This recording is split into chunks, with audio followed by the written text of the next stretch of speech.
থেকে একলা একলা পায়ে 24টি বৈশাখী দিন পার হয়ে যেদিনটি বাংলা ক্যালেন্ডারে ঝলমল করে, যেদিনটি একলা নয়, আমার আপনার সবার, সেই দিনটি হলো 25শে বৈশাখ।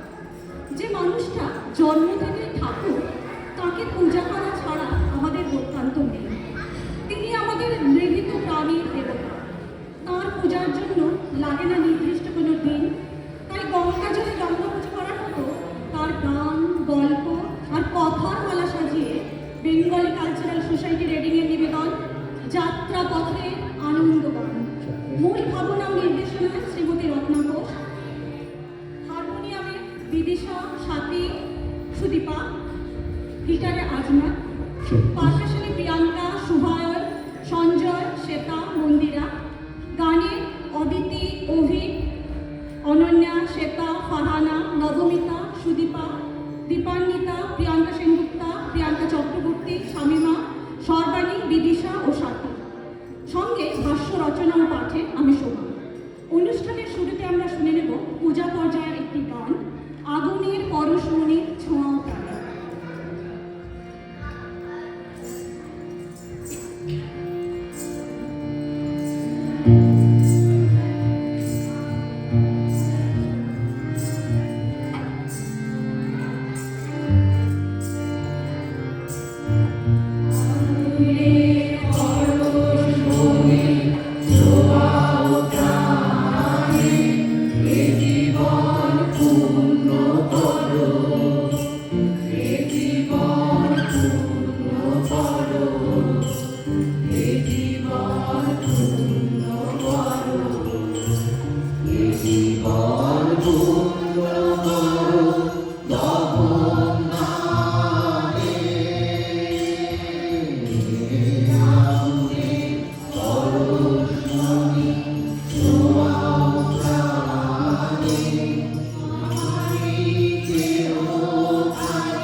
সেই সময় ভারতের স্বাধীনতার আন্দোলন তুঙ্গে, কিন্তু কবির কাছে স্বাধীনতার অর্থ অনেক গভীর, বহুমাত্রিক, যা জাগতিক স্বাধীনতার বাইরে গিয়ে আত্মার মুক্তি, যা অবাং মানুষ বোঝা।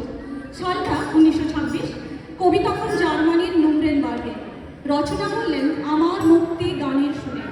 পরবর্তীকালে কথা বদলে তিনি লেখেন আমার মুক্তি আলোয় আলোয়। এবার এই গানটি আমরা শুনে নেব ঈশানের কণ্ঠে, সঙ্গে হারমোনিয়ামের সুদীপা।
রবীন্দ্রনাথের গান ও তার সুরের স্পর্শ নিয়ে বেড়ে উঠেছে প্রায় 5টি প্রজন্ম।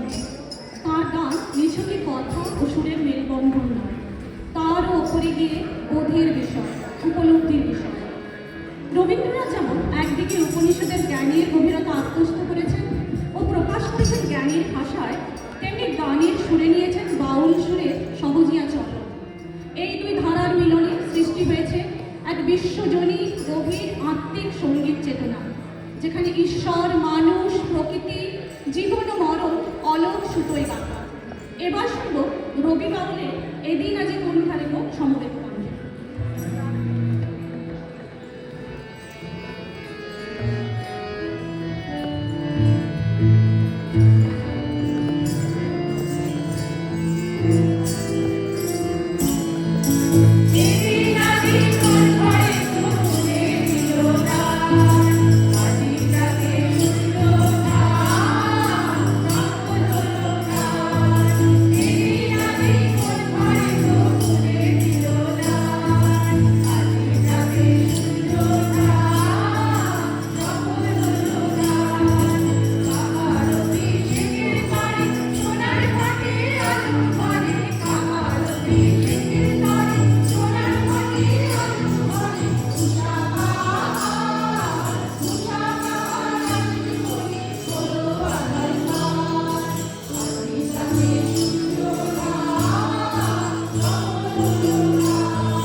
তার কথা ও সুরের যুগলবন্দিতে বিখ্যাত হয়ে উঠেছে ভাঙা গান রূপে।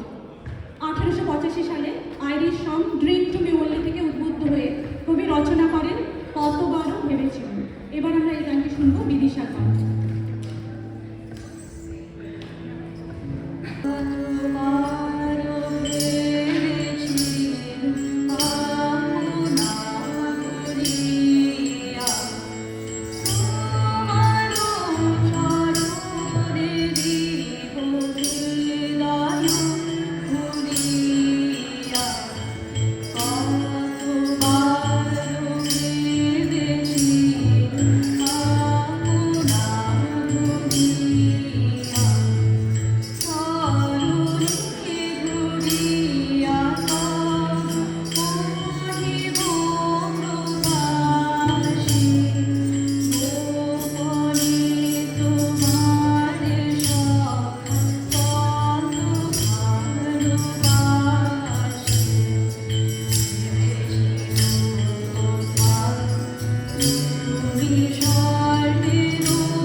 যা প্রেম, আকাঙ্ক্ষা, মিলন, বিরহ, অনুরাগ, পূজা ও আত্মসমর্পণের মূর্ত প্রকাশ। এবার শুনব শ্যামা নৃত্যনাট্য থেকে প্রেম পর্যায়ের একটি গান সমবেত কণ্ঠে।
তার অবদান। তাই চলচ্চিত্রের মতো শিল্প মাধ্যমে বারবার ব্যবহৃত হয়েছে রবীন্দ্রসঙ্গীত। সময়ের সঙ্গে সঙ্গে আর সিনেমার প্রয়োজনে বদলে গেছে গানের অ্যারেঞ্জমেন্ট। এই প্রসঙ্গে উল্লেখযোগ্য 2011 সালে মুক্তিপ্রাপ্ত রঞ্জনা আমি আর আসবো না মুভিটির কথা, যেখানে সিনেমার কিছু অমোঘ মুহূর্ত বাংলায় হয়ে উঠেছে জেনারেশন জেড প্রজন্মের নায়িকার গলায় রবীন্দ্রসঙ্গীতে। এবার শুনবো সেই গান জাগরণে যায় বিভাবরী, সুদীপা ও প্রিয়াঙ্কার গলায়।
পথিক যখন বসিবে পথের ধারে, এই রাগিনীর করুণ আভাস পরশ করতে পারে, নীরবে শুনিবে মাথাটি করিয়া নিচু। জীবনের যাত্রাপথে যখন কোনো আঘাত পাই, ক্লান্ত হই, পরাজয় অনুভব করি, ততবারই শান্তির পরশ পাই তাঁর সৃষ্টিতে।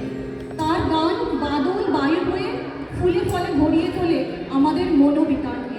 সত্যিই তো জীবনের যাত্রাপথের যে পরশমণির খোঁজে আমরা ব্যাকুল, তিনি পেয়েছিলেন সেই আনন্দ গানে, সেই অমৃত লোকের সন্ধান। তাই তো তিনি আমাদের জীবনের ধ্রুবতারা। স্বাতী ও দীপান্বিতার এখনকার নিবেদন তোমারই করিয়াছি জীবনের ধ্রুবতারা।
ছাদে ফেলা সম্ভব নয়।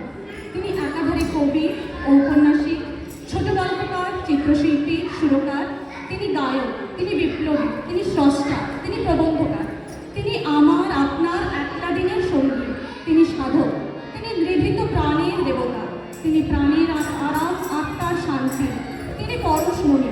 তাই মৃত্যুর 84 বছর পরেও এই রবির ছটা চিরভাস্বর, সদা অমলিন। তাই তো আজও নির্দ্বিধায় তার সুরে সুরে আমরা সুর বেলাই। আমাদের আজকের অনুষ্ঠানের শেষ নিবেদন, আমার বেলা যে যায় সমবেত কণ্ঠে।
আজকের এই আনন্দ সন্ধ্যার স্বল্প পরিসরে আমরা কবিগুরুর জীবনের কিছু ঘটনা আর তাঁর গানের মালা সাজিয়ে পরিবেশন করলাম যাত্রাপথের আনন্দ গান। আশা করি যা অন্তত কিছুক্ষণের জন্য আবার আপনাদের জীবনে